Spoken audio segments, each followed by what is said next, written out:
अस्सलाम वालेकुम वरहमतुल्लाहि वबरकातुहू। दोस्तों, सऊदी अरब की आज की फटाफट ताज़ा और बड़ी खबरों में आपका स्वागत है। मैं हूं साकिब मिर्ज़ा और आप देख रहे हैं गल्फ़ लाइफ हिंदी।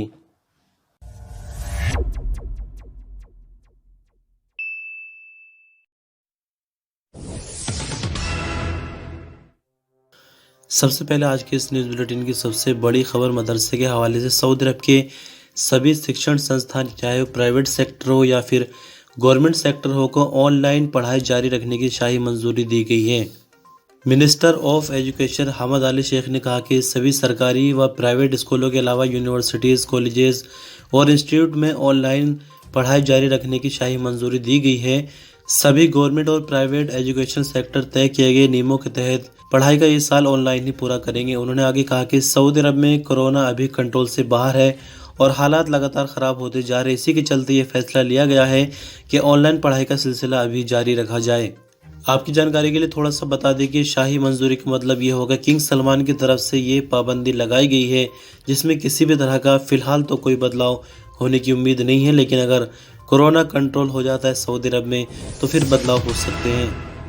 सऊदी अरब के इन्वेस्टमेंट मिनिस्टर या कहे कि निवेश मंत्री खालिद अल फारी ने कहा कि सऊदी अरब की राजधानी रियाद में जो कंपनियां अपने रीजनल ऑफिस खोलेंगी, गवर्नमेंट उनके साथ हर तरह से तैयार है। यानी गवर्नमेंट उनके इस काम को अप्रिशिएट भी करेगी और किसी भी तरह की मदद की ज़रूरत है तो गवर्नमेंट हर टाइम मदद के लिए तैयार रहेगी। दरअसल आपको बता दें कि खालिद अल फाली ने फ्रैंकली स्पीकिंग प्रोग्राम में इंटरव्यू देते हुए कहा कि जो कंपनियां 2024 तक अपने रीजनल ऑफिस रियाद में ट्रांसफ़र नहीं करेंगी, उनके साथ सरकारी लेन देन बंद कर दिया जाएगा। यानी एक तरफ मानकर चलिए कि अगर गवर्नमेंट की बात मान लेते हैं तो सभी तरह की सुविधा देने के लिए गवर्नमेंट तैयार है, लेकिन अगर नहीं मानते हैं तो सरकारी लेन देन बंद हो जाएगा। यानी सरकारी कोई भी काम जो है वो उन कंपनियों को नहीं मिलेगा। निवेश मंत्री का कहना था कि अब हम सिर्फ उन कंपनियों का ही वेलकम करेंगे जो रीजनल ऑफिस रियाद के अंदर अपने खोलेंगी। उन्होंने आगे कहा कि प्राइवेट सेक्टर में बहुत सारे काम हैं, बहुत सारे मौके हैं जो उनसे फ़ायदा उठा सकती है वो कंपनियां जिनके रीजनल ऑफिस सऊदी अरब की राजधानी रियाद में नहीं है, लेकिन जो भी सरकारी कामकाज होंगे उनका जो लेन देन होगा वो सिर्फ उन्हीं कंपनियों के साथ होगा जिनके रीजनल ऑफिस रियाद के अंदर होंगे। दरअसल आपको बता दें कि सऊदी गवर्नमेंट का इस वक्त सीधा निशाना है बड़ी बड़ी प्राइवेट कंपनियों के रीजनल ऑफिस पर। रीजनल ऑफिस अगर सऊदी अरब के अंदर या कहे कि रियाद के अंदर खुल जाते हैं तो इससे लोकल सऊदियों को बहुत बड़ी तादाद में रोजगार मिलेगा, साथ ही सीखने के भी काफ़ी मौके मिलेंगे। लेकिन इसकी एक नेगेटिव साइड ये भी है कि जिस तरह से पहले इन्वेस्ट करने के लिए दावत दी जाती है कंपनियों को कि आप आओ और हमारे यहाँ पर अपना प्लांट लगाओ, फैक्ट्री लगाओ वगैरह वगैरह, अब तरह तरह के नियम उनके ऊपर थोपे जाते हैं तो इससे काफ़ी परेशानी जो है कंपनियों के साथ भी बढ़ जाती है। सऊदी अरब की राजधानी रियाद में म्यूनिसिपैलिटी ने छोटे रोड यानी सर्विस रोड से हाईवे पर जाने के लिए स्मार्ट इशारे लगाने शुरू कर दिए हैं। दरअसल आपको बता दें कि सऊदी प्रेस एजेंसी के मुताबिक म्यूनिसिपैलिटी ने कहा कि सर्विस लाइन से हाईवे में गाड़ियों के दाखिला को कंट्रोल करने के लिए स्मार्ट इशारे लगाए गए हैं, जिनसे ट्रैफिक प्रभावित भी नहीं होगा और सर्विस रोड से गाड़ी आराम से हाईवे पर चली जाएगी। म्यूनिसिपैलिटी ने कहा कि स्मार्ट इशारों को तजुर्बे के तौर पर किंग फहद रोड में लगाया गया है, इसके बाद शहर के अलग अलग हाईवेज पर लगाया जाएगा। अब आपको थोड़ा सा समझा देते हैं कि स्मार्ट इशारे आखिर काम किस तरह करेंगे। देखिए, जिस तरह से इस वक्त आपको नॉर्मल इशारे दिखते हैं जो अपने टाइम के हिसाब से चलते हैं, तो अगर हाईवे पर ज़्यादा रश भी है तो इशारे उसके बाद भी खुल जाएंगे। उन्हें कोई मतलब नहीं है कि हाईवे पर कितना रश है और कितना नहीं है। लेकिन जो स्मार्ट इशारे लगाए जा रहे हैं उनका मतलब ये है कि हाईवे के रश को देखते हुए अगर ट्रैफिक ज़्यादा हाईवे पर तो इशारे नहीं खुलेंगे, लेकिन हाईवे पर अगर भीड़ नहीं है तो इशारे अपना आप समझ जाएंगे और खुल जाएंगे। यानी जो सर्विस रोड पर ट्रैफिक होगा वो आसानी से हाईवे के अंदर घुस जाएगा। तो इस तरह से इशारे काम करेंगे। साथ ही मैं आपको बता दूं कि ये इशारे रियाद शहर को स्मार्ट तो बनाएंगे ही, साथ में जो भी ट्रैफिक के रूल्स और रेगुलेशन हैं उनको भी फॉलो करेंगे। सऊदी अरब की मिनिस्ट्री ऑफ इस्लामिक अफेयर का कहना है कि नमाजों में कोरोना के 17 नए मरीज रिकॉर्ड पर आने के बाद 6 इलाकों के 17 मस्जिदों को टेम्परेरी बंद कर दिया गया है। इस तरह से बंद की जाने वाली मस्जिदों की तादाद बढ़कर 125 हो गई है। हाजिल अखबार के मुताबिक इस्लामिक अफेयर्स मिनिस्ट्री ने कहा कि 15 दिनों के अंदर 125 मस्जिदें बंद की गई, जबकि सैनिटाइजिंग और साफ सफाई का काम करके दोबारा से 105 मस्जिदों को खोल दिया गया है। सऊदी प्रेस एजेंसी के मुताबिक मिनिस्ट्री ऑफ इस्लामिक अफेयर का कहना है कि बीते 3 हफ्तों के दौरान सऊदी भर में 58,298 चेकिंग के दौरे किए गए, लेकिन इसी हफ्ते की अगर बात करें तो 23,574 कार्रवाइयाँ की गई है।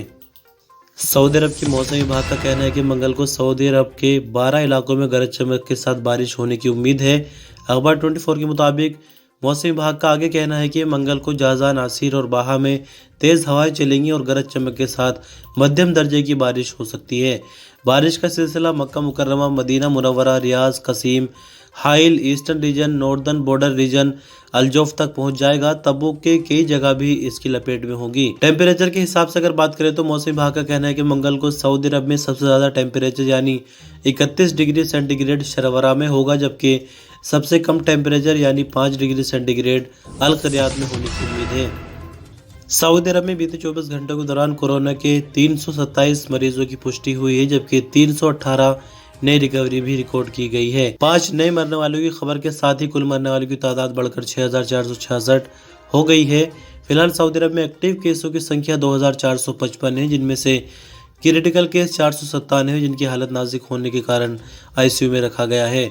कोरोना के 327 नए मरीज रिकॉर्ड पर आने के बाद अब तक कुल मरीजों की संख्या बढ़कर 3,75,333 हो गई है, जबकि 318 नई रिकवरी रिकॉर्ड पर आने के बाद कुल रिकवरियों की संख्या बढ़कर 3,66,412 हो गई है।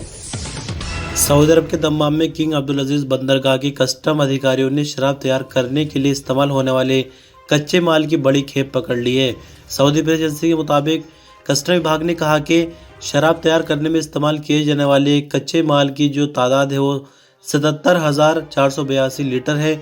ये कार्गो के जरिए बंदरगाह पहुंचा था। शुरुआती जांच के बाद इसे रोक दिया गया, लेकिन लेबोरेटरी टेस्ट आने के बाद ही इसका बारीकी से पता चल पाएगा।